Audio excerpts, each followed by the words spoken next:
Hey, how's it going, everybody? It's your good friend Airsoft Man 819 here again with a short video. Gonna share my latest project with you guys. I promise you, I've been busy this entire time. I just haven't been making YouTube videos for personal reasons.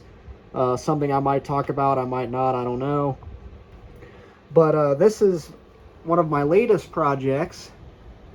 This is a Dell Optiplex 9010 that was given to me on a trade. And it definitely did not look like this when I first got it. It was missing a lot of components. Wasn't really in workable order when I first got it. The outside case was pretty beat up and stuff, so we decided to sticker bomb it as a means to covering up the bad paint on the case. And I honestly think it turned out really well. Both sides have been sticker bombed. It's just kind of hard to tell on this side because the speaker and the TV is right there, but the entire case besides the front has been sticker bombed. And I've upgraded the internals to more modern specifications. Nice thing about these old Dells is you can just take the side panel right off. So we'll go ahead and pop that off and I'll show you guys what's going on inside of here that's different from the factory. So the power supply has been swapped out. I think it has like a 230 watt power supply from the factory. It doesn't have any 6-pin or 8-pin PCI power connectors or anything like that. So not necessarily something I could run a gaming machine off of. So I decided to go with an adequate but cheap power supply. I went ahead and went with the Thermaltake Smart 500 watt. It's an 80 plus, I think white, I'm not sure. It's 80 plus certified, I know that. It's 500 watts, has all the PCI connectors and stuff I needed to run this build. So my thing with power supplies is don't overdo it, but don't underdo it. My best recommendation is get what you need plus a little bit. And the reason I say to get one that is a little bit more powerful than what you need, that way if you upgrade, extra hard drives or say an optical drive, if you're like me and you actually still use one, or you want to upgrade RAM, graphics card, whatever, you at least have that little bit of headroom to go. And luckily the way this system runs, with the power consumption and stuff, there's still plenty of overhead with that power supply. So down here I have 2 SSDs installed.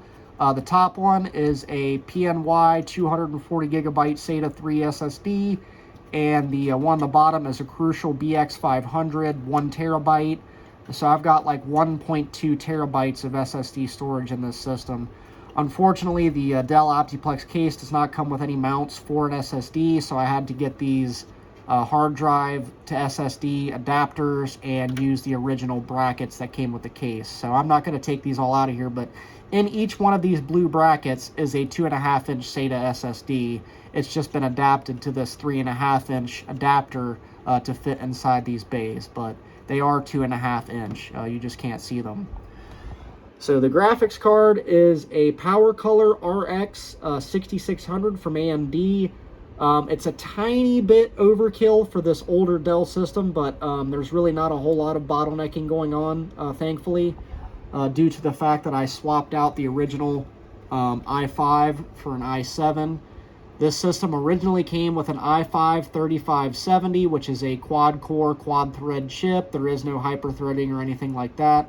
So I upgraded the CPU in this to an i7 3770S, which is a lower wattage i7 that is 4 cores, 8 threads, and it's a 3rd generation i7. So not exactly the newest i7, but being a 3rd generation i7 and being one of the higher end 3rd gen i7s, it actually runs games fairly well, even modern games. And it has all the new instruction sets, everything that you need. A lot of older CPUs don't have AVX instruction set, which a lot of newer games use. Luckily, the 3rd gen i7s and the 3rd gen i5s used AVX instructions, so it'll run all of your newest games, no problem at all. So RAM, I have 32 gigabytes of Team Group DDR3 1600. Once again, a little bit overkill, but I wanted to make this more of a workstation because it's a Dell, so I wanted to have that workstation amount of memory. So we have 32 gigabytes of DDR3 1600, and it is running at full speed, which this motherboard will allow, which is nice.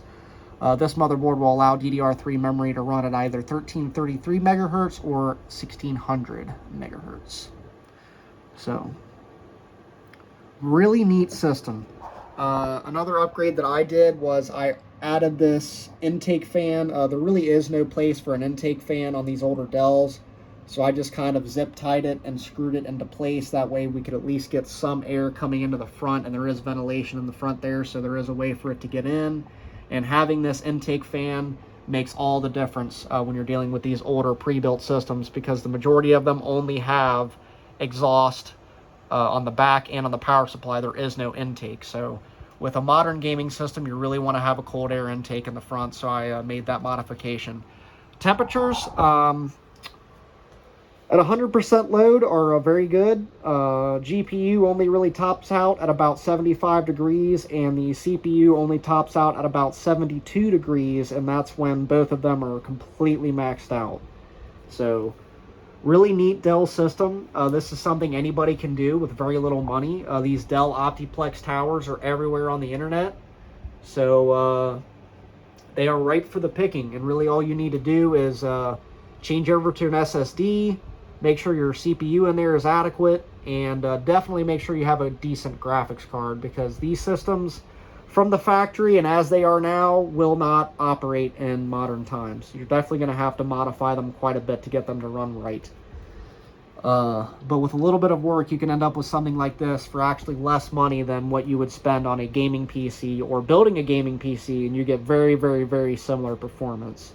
One thing I didn't touch on, I'm going to have to throw this in at the end, is I do have a Wi-Fi 6 card attached that has Bluetooth built in. These Dell Optiplex systems did not come with built-in Wi-Fi, so you have to add that yourself.